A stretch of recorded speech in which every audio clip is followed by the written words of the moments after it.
비서관을 했었거든요. 청와대에서.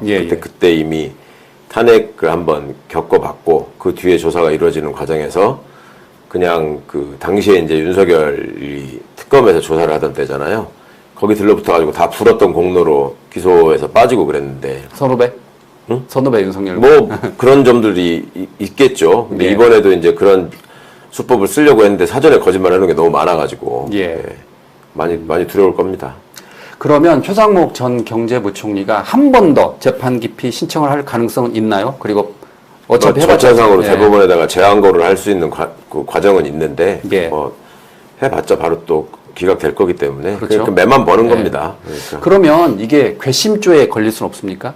그러니까 매만 번다는 말이 이제 그런 거 재판부 입장에서 볼 때 달가울 리가 없죠. 기피 신청을 당신한테 재판 못 받아 이런 건데 그걸 좋아할 사람이 누가 있겠어요. 그래서 사실은 기피 신청을 잘 안 하는 거고 변호인들도 피고인한테 잘 안 권하는 겁니다. 워낙 판사가 편파적으로 하고 이상한 짓을 하면 어쩔 수 없이 해야 되겠지만 그렇지 않은 바에는 그 기피 신청이 받아들일 가능성이 그다지 별로 높지 않기 때문에 그 판사들끼리도 누가 기피 신청 들어왔는데 다른 판사가 받아주면 그 판사가 말하자면 그 불명예를 뒤집어 쓰는 거잖아요. 그렇죠. 그것도 일종의 동료의식으로 잘 안 한단 말이에요. 그냥 인간적으로 보더라도. 그러니까 기피 신청 받아들여지는 경우가 오히려 되게 이례적이기 때문에 잘 안 하는데 이 사람들은 뭐 밥 먹듯이 그냥 어떻게든 이거 지연시켜서 꼼수 부리고 뭐 사람들한테 잊혀지기를 바라고 이런 게 지금 전략이니까 그만큼 본인들이 얼마만큼 나쁜 짓을 했는지를 그냥 자인하는 걸로 보시면 됩니다. 그 최상목 측의 그 이유, 그러니까 기피 신청을 한 이유를 보면 불공정한 재판을 받을 염려가 있다라는 겁니다. 그 이유가. 그런데 이게 지금 만약 그러니까 이진관이 누구보다 내용을 더 잘 알기 때문에 오히려 객관적으로 보면 불공정한 재판을 받을 가능성이 적은 거잖아요. 그렇죠. 그러니까 이제 본인한테 불리한 결과가 나올 거면 이 사람들은 우인성 같이 다 무죄로 해주는 사람이 있으면 좋겠는데 그게 안 될 것 같으니까 지규현은 떠났고 우인성은 지금 계속 지탄의 대상이 되고 있고 그럼에도 불구하고 나는 재판장이 또 왜 하필 이진관이고 큰일 났네 이런 생각을 하겠죠. 이게 최상목 측의 입장에서는 CCTV가 없었더라면 그냥 도망갈 수 있었는데 이 CCTV에 다 나왔잖아요. 그러니까 그런 게 없을 거라고 생각하고 거짓말 했다가 그랬죠. 지금 이제 다 꼬리가 밟힌 건데. 대통령실 CCTV 영상을 보면 최 전 부총리가 윤석열 전 대통령으로부터 직접 펴져 있는 A4 용지 크기의 문건을 받고 정독하는 모습. 당시 기사를 보면 최상목이 53초 동안 그 쪽지를 그 문건을 봤다고 합니다. 그런데 그 안에는 굉장히 중요한 계엄과 관련된 예비비 편성과 관련된 굉장히 중요한 내용이 있잖아요. 그래서 특검에서는 어떻게 그렇게 중요한 내용을 보고도 기억이 안 난다고 할 수 있느냐라고 했습니다. 그러니까 이제 그런 거에 대한 이 사람들이 짜고 나오는 거짓말이 뭐 너무 충격이 커서 한덕수가 많이 했던 말 있잖아요. 뭐 그런 식으로 얘기하고 했었는데 최상목은 이미 그 오랜 관료 생활을 통해서 그런 것들을 주자마자 받아서 숙지해야 되는 게 어찌 보면 습관화되어 있는 사람이고 체질화되어 있는 사람이고 그때부터 그걸 안 받았다고 하는 말 자체가 그냥 조롱거리가 됐었잖아요. 누가 그런 말을 믿었습니까? 근데 그거가 그렇게 심각한 내용이 있으니까 더더욱 나는 못 본 걸로 해야 되겠다라고 하고 마치 본인이 제일 열심히 계엄을 막으려고 애를 썼던 것처럼 자꾸 얘기를 하고 다녔죠. 그 당시 한덕수한테 왜 못 말렸냐 그 이야기도 했었죠. 한덕수한테 항의했다느냐. 아니 본인이 뛰어가서 붙잡은 거는 왜 안 하고 한덕수한테 또 떠넘기고 하여튼 그 아주 그냥 막 비겁하고 치졸하기가 입에 올리가 당시에 그 대통령 권한 대행도 했었잖아요. 부총리로서. 그렇죠. 그러니까 본인은 계속 갈 줄 알았다고 생각했나 봐요. 그러니까 대한민국 사회에서 최상목이라는 사람이 고등학교 때부터 시험 성적 좋기로 유명했던 사람이라고 알고 있어요. 그 대학을 다닐 때도 법대 출신인데 경제학을 전공하게 된 과정도 본인이 이제 82학번이니까 최상목이 그 시절이 얼마나 엄혹했던 시절입니까? 남들 다 그 군사독재 항의하고 하던 시절에 본인은 시험 준비하고 뭐 맨날 이러다가 학점이 잘 나오니까 교수 눈에 띄어가지고 이제 이렇게 갔다는 거거든. 그러면 그동안에 시험을 출세의 수단 내지 도구로 삼아가지고 고위직에 올랐던 사람들이 어떤 삶을 살고 어떤 가치관을 갖고 어떤 진실성을 갖고 살아가는가 하는 점을 아주 보여주는 표본이에요. 그러니까 시키는 일을 뭐든지 다 하고 그 가치 판단이 없고 예. 그 다음에 그러다가 그 불법적인 거를 보더라도 눈 감고 나중에 들킬까봐 거짓말하고 그 다음에 증거가 나오니까 발뺌하는 모습조차도 너무나 구차한 모습으로 얘기를 하고 그러니까 이런 사람들을 우리는 엘리트라고 불러왔는데 그러니까 어떤 대목에서 이런 사람들을 사회를 이끌어가는 엘리트라고 평가해 줄 수 있을 것인지를 좀 한번 생각해 보셨으면 좋겠습니다. 예. 최상목은 한 번도 아니잖아요. 박근혜 때 이미 한번 겪어봤으면 더 안 해야지. 반성도 없고 아니 무조건 센 사람한테 붙으면 내 인생만 편안하면 된다 이런 생각으로 과거에 뭐 친일파하고 다를 게 뭐 있어요. 자, 다음으로는 이진관 부장판사가 구인장을 발부한 내용을 하도록 하겠습니다. 헌법재판관 미임명 재판인데 거기에 그 최지연 전 인사비서관이 증인으로서 출석을 해야 하는데 네. 하지 않았다고 그럽니다. 최지연 전 인사비서관은 불출석 사유서에 이렇게 언급을 했습니다. 이미 특검 수사에서 서면으로 제출을 했고 또 본인이 변호사 업무를 하는데 증인으로 출석할 경우 직장 생활에 문제가 있다. 그러니 봐달라 하는 내용입니다. 원래 김현장 변호사였죠. 아, 김현장 변호사요? 예. 예. 그러면 이제 보통 판사는 넘어갈 수 있는데 이진관 부장판사는 무슨 소리냐? 구인장을 바로 발부했습니다. 그러면서 불출석에 대한 과태료 500만 원까지 부과했습니다. 증인 최지연에 대해서는 네, 구인영장 발부하고 불출석에 대한 과태료로 500만 원을 부과하도록 하겠습니다. 네, 재판부 합의에 따라서 과태료 500만 원을 부과합니다. 네, 그리고 구인 시점에 대해서는 다음 기일은 예정된 대로 20원에 대해서 저희가 증인신문을 할 예정이고요. 5월 15일입니다. 네, 그 다음 기일인 5월 22일은 오늘 불출석한 최지연에 대해서 증인신문을 진행하겠습니다. 따라서 구인 시점도 최지연에 대해서는 구인영장의 구인 시점은 5월 22일 오전 10시로 지정해서 구인하도록 하겠습니다. 어떻게 보세요? 흔치 않은 일이죠? 그 일반적으로 법정에서는 그렇게 하는 경우가 흔치 않은데 어떤 상황이나 사정을 봤을 때 참작할 만한 사유가 있으면 다시 기일을 지정해서 출석 요구를 하거나 아니면은 재판부에서 그 증언으로 확인하고자 했던 내용을 담은 그 서면을 내달라라고 가름하기도 하고 하거든요. 근데 이진관 재판장은 지금 소위 이 내란 세력이 재판을 얼마나 현역화시키려고 애를 쓰는가 이런 거를 너무나 많이 경험을 했고 본인이 그런 거를 용납하지 않겠다라는 태도를 확실하게 보여왔어요. 그러니까 한덕수 재판에 이상민이나 김용현이 거기도 또 불출석했었거든 처음에. 그때도 과태료 부과했었고 이상민은 와가지고 또 선수 안 하겠다고 하니까 또 과태료 부과했었고 어찌 보면은 이제 일관된 모습을 보이고 있는 거고.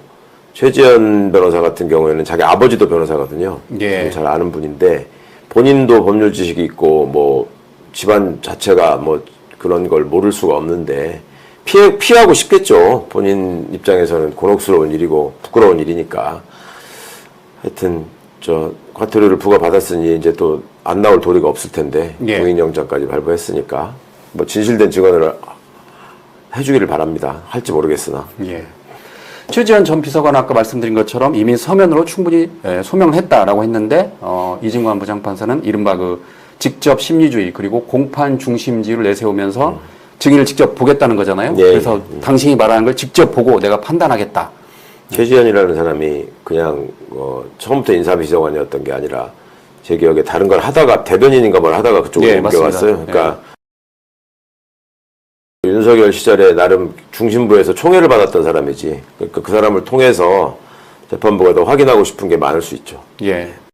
이시원은 공직기관 비서관이고 여기는 인사비서관이니까 그 헌법재판관을 왜 임명하지 않았느냐와 관련해서 인사비서관은 어떻게 그 헌법재판관들이 추천되게 됐는지 왜 2명만 했는지 그 과정에서 법률 전문가로서 어떻게 조언을 했는지 이런 것들을 밝혀야 될 의무가 있는 거고 공직기관 비서관은 검증을 담당하는 사람이니까 그거를 나는 그냥 인사비서관이 넘긴 것만 가지고 검증하는 사람이었지 내가 뭐 관여해가지고 감나라 배나라 하는 사람은 아니었다라고 빠져나가고 싶었을 겁니다. 그러니까 둘이 서로 떠넘기는 상황일 수 있어요. 그러면 더더욱 재판부에서는 두 사람 얘기를 다 증언을 내가 들어봐야 되겠다 생각할 수가 있겠죠. 그렇군요. 그래서 이진관 재판부를 보면 요즘 그 무관용 원칙이 생각나는데 우리가 보면 앞서 그 이하상 변호사하고 권우현 그 변호사에게 이진관 부장판사가 감치 집행을 한 적도 있잖아요. 예. 예, 그때도 굉장히 흔치 않은 일이었습니다. 그렇죠. 법정 모욕죄는 형법에 있습니다. 형법 138조 법정 모욕죄가 있고요. 관련 조문을 읽어보면 법원의 재판을 방해 또는 위협할 목적으로 법정이나 그 부근에서 모욕 또는 소동한 자는 3년 이하의 징역 또는 700만 원 이하의 벌금에 처한다. 이런 규정이 있습니다. 형법 규정에 따라서 하는 겁니다. 그리고 저희 재판부는 이 사건의 중대성을 고려해서 과태료는 관련 규정에 있는 최대 금액으로 부과하고 있습니다. 정인 불출석에 따른 과태료도 최대 500만 원이고요. 선서 거부에 따른 과태료는 법률에 최대 50만 원으로 되어 있습니다. 그래서 이제 헌법과 법률에 따라서 재판을 진행하고 있고, 그걸 초과해서는 부과할 수가 없습니다. 과태료에 대해서도 가중하는 규정이 없기 때문에 최대 금액만 부과할 수 있습니다. 네, 그 내용도 참조하시기 바랍니다. 관장님, 한 말씀 듣고 싶은데, 누구십니까? 시대가의 공동 시청입니까? 그런 장관의 그런 이야기하는 겁니다. 왜 오신 겁니까? 방송하러 왔대요. 시대가의 공동 시청을 되는 것 같은데. 자, 거부를 합니다. 거부했고요. 이 법정은 방청권이 있어야만 볼 수가 있습니다. 퇴정하십시오. 퇴장하라고요? 네, 누가 하는데요? 퇴정하십시오. 지금 명합니다. 자, 지금 하시면 감시합니다. 나가십시오. 나가십시오. 아, 말씀하시면 감시합니다. 저는 거기를 한 말씀만 드리겠습니다. 나가십시오. 자, 감시합니다. 감시합니다. 아, 그 구검 장소에다 유치하도록 하겠습니다.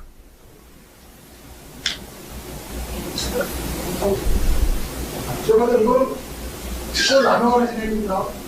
감시합니다. 거기를 한 말씀 드리는데 감시한다고요? 감시합니다. 옆에 계신 분은 왜 있습니까? 나가십시오.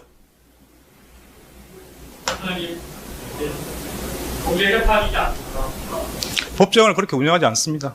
나가십시오. 방청권이 있는 분만 들어올 수 있습니다.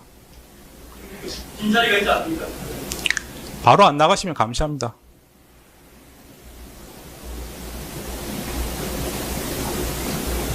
이렇게 재판하는 것이 대한민국 자, 감시합니다. 그거는 변호사들이 애초에 그렇게 깽판을 치는 경우가 흔치 않은 없었죠. 일이고 네, 그런 경우가. 네. 감치 집행을 하려고 하는데도 도망 다닌 것도 되게 드문 일이었고. 그런데 이제 놀라운 거는 이진관 부장판사가 해당 재판장에 가서 끝나기를 기다렸다가 예. 거기서 바로 감치를 집행해서 다른 놀라웠잖아요. 재판에 가가지고 했는데. 네. 예.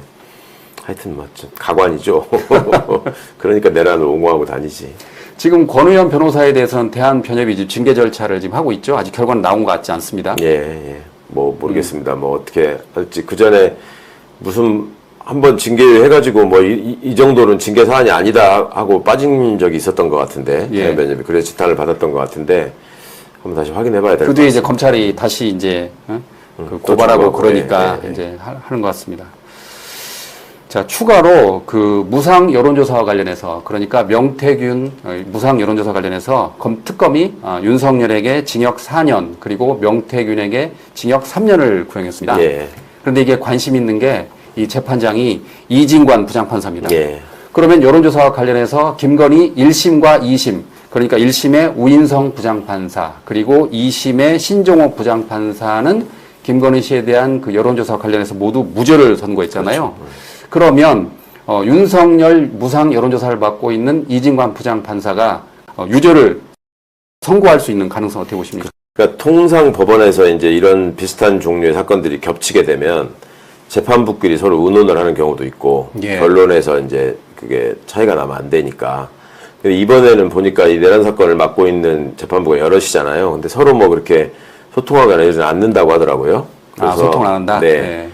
과거 같으면 그렇게 안 했을 텐데 이게 사건이 워낙 중대하니까 그 조심하는 건지 뭐 서로 간에 자기 자존심을 내세우는 건지 모르겠는데 어떻든 이번에 그러니까 그 지난 김건희 씨 재판에서의 원심과 항소심 결과가 사람들 되게 허탈하게 했단 말이에요. 예. 이게 지금 그러면은 그냥 갔다가 여론조사 결과 조작해가지고 갖다 안기고 그 다음에 뭐 부탁하고 하는 건 아무 문제가 없다는 거냐 이런 얘기가 나왔었는데 자연스럽게 이 부분이 그러니까 꽁으로 여론조사를 해서 주는 게 그게 그렇게 해도 되는 일인가에 대한 명확한 좀 판단이 나올 수 있기를 바랍니다. 근데 만약에 이진관 재판부가 다른 결론을 내게 되면 이제 상급심에서 그걸 다 정리해서 같은 결론으로 만들어야 되기 때문에 아, 그렇겠네요. 예. 네.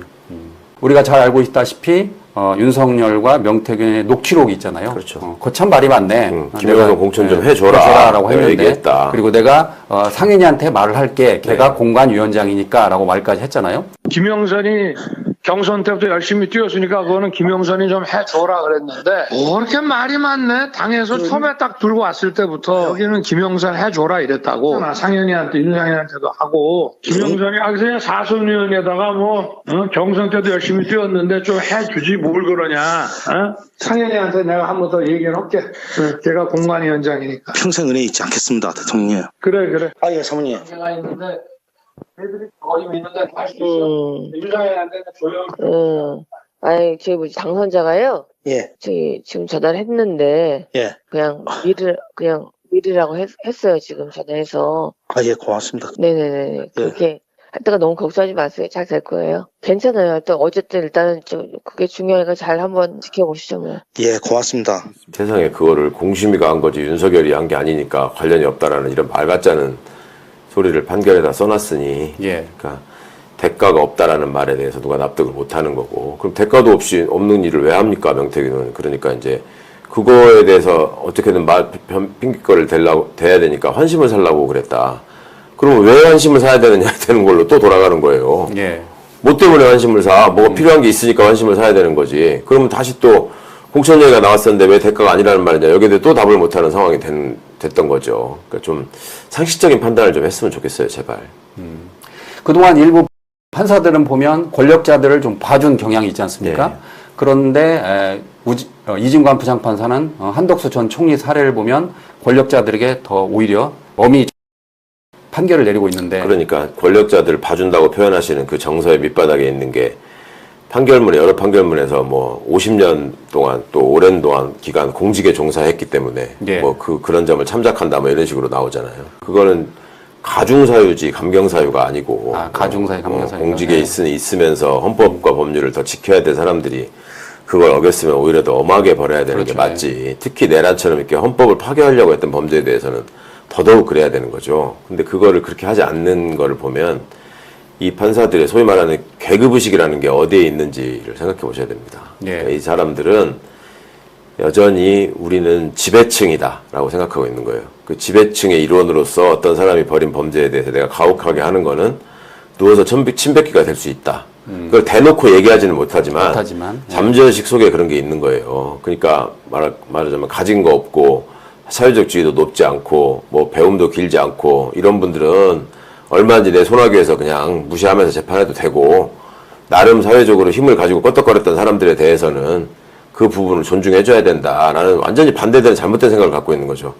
그래서 국민의 감시가 필요하다는 거고 그거를 여태까지 모르고 계셨기 때문에 법정에서 벌어지는 모습을 보시면 더 기가 막히시는 거고 한데 이게 어제 오늘 윤석열 씨 때부터 그런 게 아니라 계속 그래왔다라는 거를 좀 꼭 기억해 주셨으면 좋겠어요. 예. 법원은 원래 그렇다. 원래 그렇다. 그러니까 자기들은 그런 거에 대해서 비판하는 거에 대해서 지금도 반성하거나 납득하지 못해요. 아니 왜 전에는 가만히 있더니 왜 지금 와서 그러는 거야. 그 전에는 몰랐잖아. 니들이 이걸 공개를 안 했잖아. 이렇게 예. 우리는 답을 해야 되는 거죠. 그러니까 그만큼 그 재판 공개가 엄청난 파급력을 가져온 겁니다. 그러니까 이 사건은 워낙 여론의 관심이 집중돼서 할 수 없이 지금 그리고 특검법에도 이제 그렇게 나와 있으니까 하는 거지. 예.